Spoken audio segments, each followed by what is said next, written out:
Welcome all of you to Digital Money 2020, powered by PhonePe.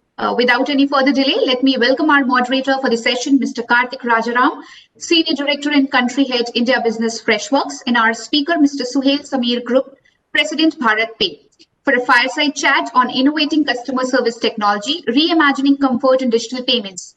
Over to you, Mr. Karthik. Sure. Thank you so much, Shrishti. Thanks for introducing us.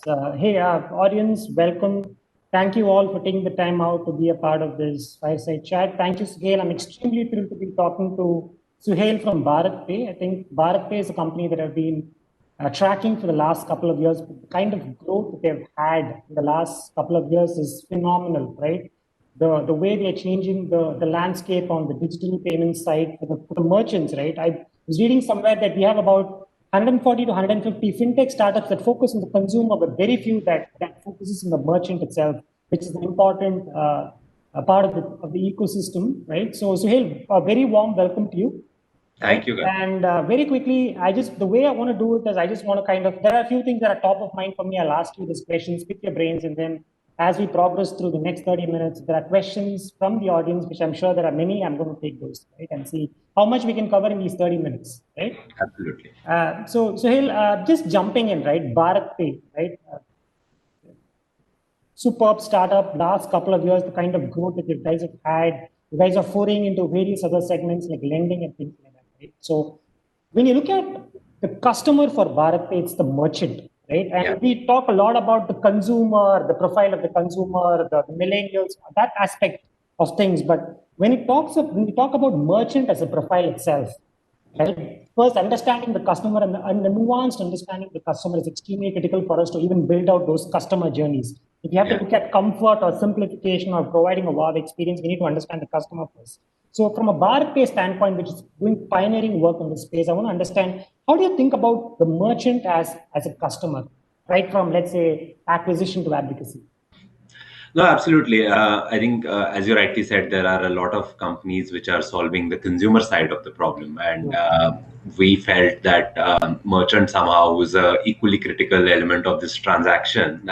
Is sort of getting lost, right? So that's where we started. And if you think of a merchant, we operate in a country where I will say margins which a merchant has are anywhere from a 5% to 15%. This is not a developed country where a small merchant will be probably earning 25% to 30% on a transaction, right? So therefore, the most important element we set to solve was how can we make the payment experience free for the merchant, right? So because if you are asking a merchant to pay anywhere from 1% to 2% to do a digital transaction, it's eating into his already thin margin, and it is counterintuitive to making the economy cashless, right? So, and that's where we started, and we were sort of the first company to launch interoperable QR-based UPI solution with no transaction cost, right? So this was even before the government made UPI free. That's a game changer. For the first few months, we were losing money and we were paying MDR to the banks and taking this on ourselves. I think the thinking was over a period of time, the economy will move towards a zero transaction fees. And that's when we launched the QR codes, had massive success and scale up. Obviously, it took a time to tell the merchant this is free because they had been used to other solutions which would charge them like a wallet. And as merchants become more and more educated about this, they've sort of taking this up. And the same theme, we've recently launched Bharat Swipe, which is our POS machine. And the thinking again is similar, that we want to take this to a zero transaction fee business. Today we have a cute way of doing that.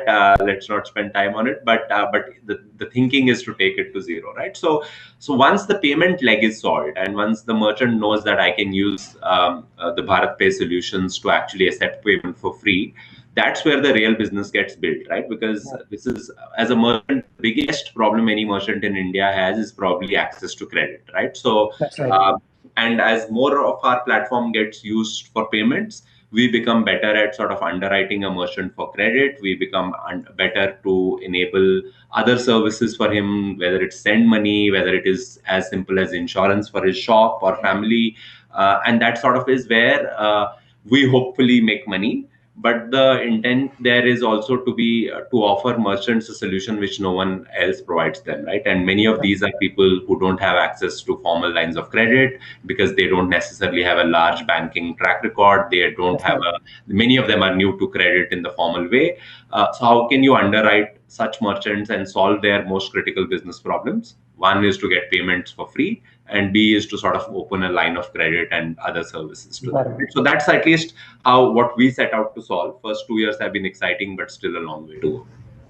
Wonderful, wonderful. So you guys have massive expansion plans. Like you guys are going to get from 30 to 65 cities, and as you scale so rapidly, how do you think about customer centricity or merchant centricity? What does customer centricity or comfort mean to BharatPe? What does it mean to you? Yeah, no, absolutely. It's an important question. We spend a lot of time debating about this. A lot of resources of ours actually go after this.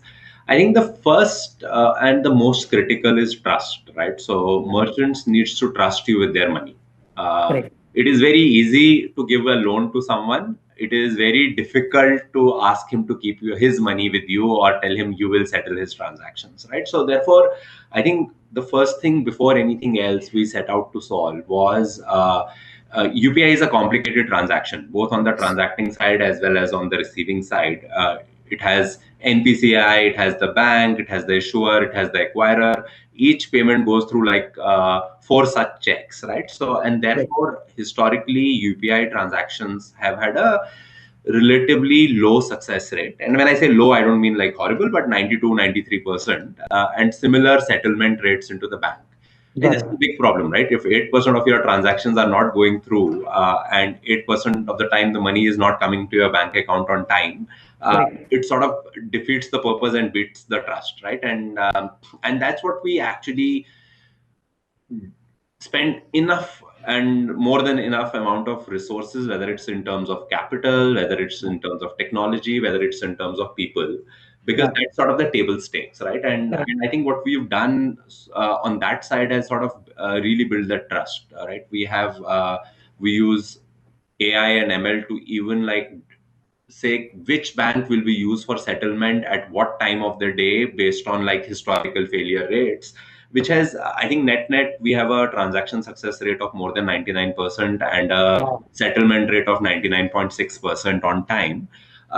And that's sort of, to me, I will not say it's still merchant delight, but it is at least table stakes for you to have a conversation about delight, right? So I think that's one we do a lot of time on. The second is, this is a business which requires short cycle credit, right? You need money for working capital, you need money to take sort of inventory, and therefore your classical bank mein jao, paper submit karo and take a loan in 2 weeks doesn't work, right? So so what we really focus on is how quickly can I give a loan disbursal, right? What I really track is a North Star metric for us is how many of the loans which were applied to are actually disbursed in 2 hours of application, right? So, and like many of the loans actually are today disbursed in like 15 seconds of application. But the real metric I track is are 99% of the loans which I am set to give going to get under 2 hours. It's still not there. I think we are working a lot on the technology side, on the underwriting side to get there. But I think day by day, we are sort of progressing on this metric. And this is an important metric for me because if I can't give him a loan in 2 days, he probably doesn't require the loan any longer, right? So, so I think that's sort of the second. And then there are similar metrics we track on some of the other products like Swipe, etc., right? But the core thesis is merchant experience comes from, table stakes come from trust. The delight comes from how quickly you are able to reply to his queries, how quickly you are able to disburse him loans, etc., etc. Got it. Wonderful. So once, Suhail, you have that nuanced understanding of what customer centricity or what customer delight means, and you kind of break it down into the metrics that your organization needs to look at, the North Star metrics and various other things. How do you give us a peekaboo into the visions in the management meetings? How do you guys break it down, and how does the whole goal setting exercise happen, and how do you cascade it to your organization? How does that process? Absolutely. I think, as you rightly said, it starts with the metrics, right? So what are you optimizing for? I think the 4 or 5 metrics we look at one is the transaction success rate, right? And we've done crazy amount of work that sometimes where a transaction would be rejected, we underwrite the transaction saying we know why this failure is coming. The normal loop on UPI will take 7 to 4 weeks or 7 days to 4 weeks to solve this, but we are as BharatPe underwriting this transaction through our own money, right? So I think this is a transaction success rate metric, which, as I was telling you, is about 99%. But we want to really take it to as close to 100 as we can. There is a settlement ratio on. As a merchant, you just click that I need this money in my bank. How quickly does the money go into his bank? Some people prefer instant settlement. Some prefer end of day settlement because I don't want to see 50 transactions hitting my bank account on a day. Every merchant is unique. We give first the merchant the option of enabling that. And then we again sort of live up to 99.6% on that. And again, the thinking there is how can we take it to 100%? I think these are two metrics where we've probably done most work. The third metric we briefly talked about is the loan metric, right? So when we started disbursing loans, I think the earliest we could disburse a loan was 1 day, and on an average it took 4 days to disburse a loan, and some loans went as high as 2 weeks. And I think we've consciously broken that step by step around tech, around product, around actually KYCing and using some of the eNACH, eKYC facilities available to say, how do we bring this systematically down to 2 hours, right? And that's sort of the North Star metric we chase, that 99% of my loans should get within 2 hours. Today, we probably operate at something like 85%, but sort of the endeavor is to get to 99%. And I think the last metric I really solve for is self-serve. How many of the merchants don't have to talk to a customer service agent, right? So they should talk to me only when it is when they find it more comfortable, or when I can't solve a problem, right? So we use a lot of AI ML to first ensure that the problem doesn't come, or if it has to come, we can predict it, so that we proactively communicate to the merchant that, for example, UPI on ICICI is going to be down for the next 2 hours. By the way, comes at a cost of transaction because the merchant will take away my QR code and keep it on the side for 2 hours. But to me, merchant not getting stuck in a transaction loop is a lot more important than losing 2 hours of transactions, right? So again, how many problems are we able to predict? How many problems we are able to solve without merchant having to talk to me is something we progressively track. Today, our native app, as we call, or WhatsApp for business app, which we track, is 88% of my complaints are actually complaints or inquiries are purely solved through that, right? And again, the endeavor is to sort of take this up, right? So what we've done is we've taken 4 or 5 North Star merchant metrics. We've not taken any business metric, to be honest. Business metrics we look at once a month. Because we fundamentally believe that if you are doing the right thing for the merchant, you're solving his life, business will follow, right? Because business is out there to be built. There is $800 billion of credit demand in the country. Whether I become a 50 billion player, whether I become a 75 billion player, it's still very large, right? So let's not solve for business. Let's solve for sort of the merchant experience and merchant metrics, and business will sort of follow. Yeah, wonderful. Thank you for that. So I just want to quickly segue. You spoke about self-serve, and I just want to quickly segue into one of the questions that the attendees are asking about the role of AI ML in enhancing customer experience, right? So if you can just elaborate a little bit on that in the BharatPe context. Yeah, so I think let's actually start with the simplest example, which is the transaction and the settlement success rate, right? So I think what we've, and the good thing about AI ML is in a manual process, as more transactions happen, the more problematic it becomes, the more errors come. Whereas on a technology-based platform, the more the transactions happen, the more faster the system learns, and higher is the sort of the accuracy of the output it throws. Absolutely. And so therefore, we are also continuing to improve. But where we use a lot of AI ML is actually on going bank by bank, saying what is the likely success rate of a transaction going through, what is the likely success rate of a settlement going through. For each of the banks, what is the historical best time to do settlements where their systems are least loaded and all of that. And we use that to sort of route the transaction, right? So a merchant A can get money from 20 bank accounts. His money eventually needs to go into one bank account, but where I route the transaction from the consumer to him can go through 20, 30 such combinations, right? So, so I dynamically adjust my routing based on sort of the learnings which the engine throws up based on the transaction volume which is flowing through that, right? So, so I think that's the use case which impacts the merchant the most, and therefore there's a lot of work which happens on that side. I think the second place where we do use a lot of intelligence analytics is actually on credit underwriting, right? So a lot of these merchants are actually very new to banking. 90% of my merchants are actually new to credit. They have never taken a loan. By definition, their CIBIL score at best will be average, if not poor. Because CIBIL score is actually a function of how long you've been a banker, how many loans have you taken and paid on time, right? If a guy has not taken a loan and therefore has never had to pay it on time, by definition, most conventional underwriting logic will say, don't give him a loan, right? How do you build the transaction history, money flowing through the system history? How do you use like even his phone data around like how many contacts does he have, what type of transactions does he do, to actually enable more and more people to get credit? And how do you actually use his repayment behavior to reduce his cost of credit over a period of time, right? So that's where again a lot of the technology is used. And the last bit is the chat box and like solving customer grievances, which I will not repeat myself. We talked about a fair bit already. Wonderful, wonderful. There's one question on merchant education and onboarding, right? And it's a big challenge. So just talk about how you kind of solving that problem at BharatPe.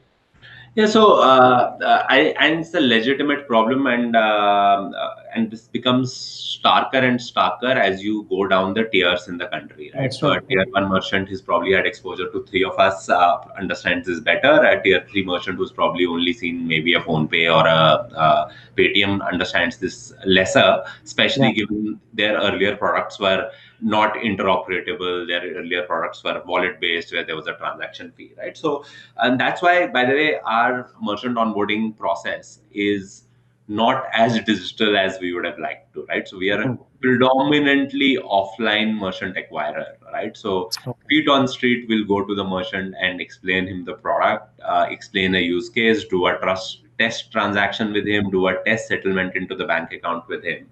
Even merchants which we onboard digitally, we have sort of a orientation to BharatPe and how this works sort of call which happens to just give him comfort about, I think there needs to be comfort around a few things. One, this is free. Are you sure? That's like a big question which comes. Second is, my money will hit my bank account when I want it, or will it be a T+1, T+2, T+3 settlement? And see, is this transaction secure? Will my money get lost, right? So, and then obviously there is the additional on top of that on what else can I do with the network? Can I send money to people? Can I buy an insurance? Can I get a loan? What do I need to get a loan? Do I need a credit card acceptance machine? Again, big shop where I sell a credit card acceptance machine is, are you sure there is no rental? Are you sure there is no potential to no transaction cost? Because they've been like sort of being at the wrong end of people trying to make money off merchants versus on the consumer side. And therefore, a lot of this is required. And therefore, what we do a lot on resorting to physical people visiting the store and explaining them. And then for each of the products, once the guy is comfortable with the app, we keep on like sort of refreshing the content on the app and sending it through push notifications. Like if you go onto a BharatPe app, how to accept transaction, like such a basic stuff would be explained by a video, right? So because it's simple for you and me, it's not simple for like 80% of the merchant base. Understood. Yeah, wonderful, awesome. So players like you yourselves, right, new age fintech organizations, probably don't have to grapple with a lot of legacy that some traditional banks and insurance companies, but I'm sure there are a ton of challenges that you guys have to navigate. on a daily basis. So what are some of those challenges and how are you using technology and the various other things to kind of circumvent those? Move ahead. No, I think we briefly talked about this in the last question itself. I think there are two challenges. One is education, merchant education. We spoke about that. How do you tell the merchant that this is free? How do you tell a merchant this is seamless? How do you tell a merchant this is fast? And the second is actually the concept of trust, right? Is it really secure? Where is my money, right? And in the offline mode, it becomes even more critical, right? Because in the online setup, payment happens first, transfer of goods happens later, right? So therefore payment fails, no problem, right? So offline payment success rate is like, I think 75-80%, and that's fine, because if the payment is not happening, no goods will be sent. Consumer is not more educated that this money will come back to my account, no problem, right? But on a merchant in a physical store, the guy is saying, give me the money, I will give you the goods. And if the transaction is not happening, like how does he give the good, right? So and therefore this trust on the payment will be seamless. It's very important to build, and no matter what we say to the merchant in person on the first time, it gets built actually only after the merchant is using the product for a few weeks and seeing for himself, right? So therefore, we call this a merchant handholding kit, right? We believe a merchant who crosses 50 transactions on the platform stays on the platform.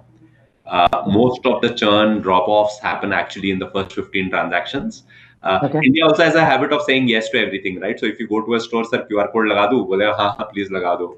And then he will keep the QR code on the side and never use it, right? So so how do you handhold the merchant for the first 50 transactions and build that trust that the platform works, is seamless, money comes into his account without any deduction of charges? That sort of gets that built. But the challenge is to sort of build that trust, and especially as you go deeper into India. And the challenge is to sort of get merchant educated about what all can he do with his money, and he doesn't have to necessarily always handle so much of cash. Got it. Wonderful. I just want to take one quick question from the audience, Suhail. How is customer satisfaction tracked? Are current matrices like CSAT and NPS relevant, and are they enough to track digital experience? So they are relevant for sure.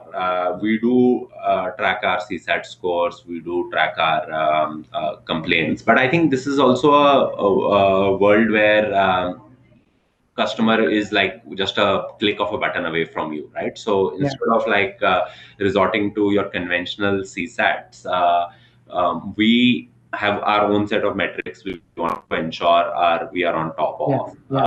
And then we are what we really track is how much time is the merchant spending on the app, and meaningfully spending on the app, not because he's getting lost in our app.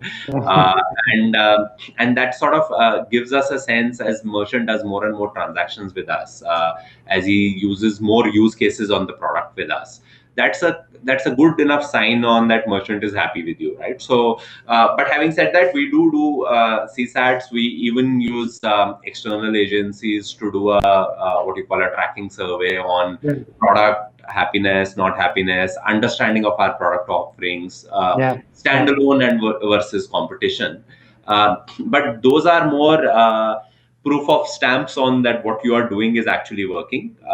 What I really my product and tech is sort of evolved enough for me to get a leading indicator on that, right? And though one metric we do track on the customer experience is how many of the problems are actually solved without human intervention, how many of the problems do we get right on the first attempt, right? So because this is we do 8,000 transactions a minute, and like, we do whatever 80 million transactions a month.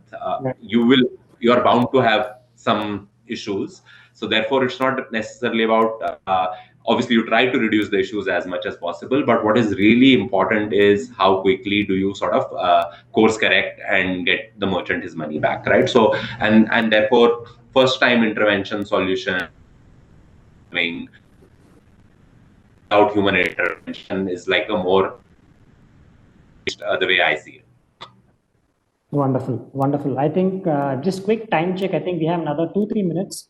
One last question, Suhail, is where do you see this segment, this space, 2-3 years down the line? What major changes? Absolutely. So I think how do you see this evolving?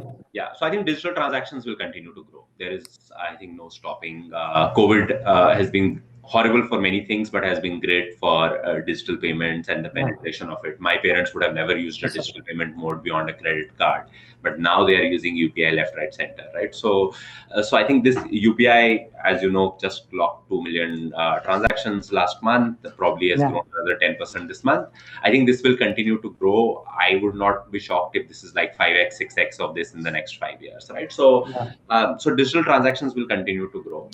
The real problem which needs to be solved, and I think will get solved over the next few years, is the credit unlocking to this segment, right? So $800 billion of like sort of unaddressed credit is not great for the economy, is not great for the merchant. And I think companies like us, companies like Cred, many other players who are sort of trying to solve this will get a handle of this, where a large part of this 800 million will be serviceable, 800 billion will be serviceable. That's where the sort of real unlock of the economy will happen. And I think that's sort of important unlock. Many of the other things like insurance penetration, etc., will obviously ride the wave of this, right? But I think we don't have to do anything to solve for digital payments. I think we've done enough, and that will grow. Stable regulations is sort of the only thing which is probably credit unlocking. I think industry will do a lot of work on, and everything else will sort of ride that wave. Wonderful. Thank you so much, Suhail. I think we packed quite a bit in 30 minutes. Really appreciate you taking the time out and kind of educating us on what's happening in the segment, the way forward. Really appreciate it. Back to Srishti. Thanks, Karthik. Bye. Thank you. Appreciate it. Thank you to both of you. Thank you to our agenda partner, PayPoint, payment partner, PayU, and design partner, Ithenos. Stay tuned for a lot more.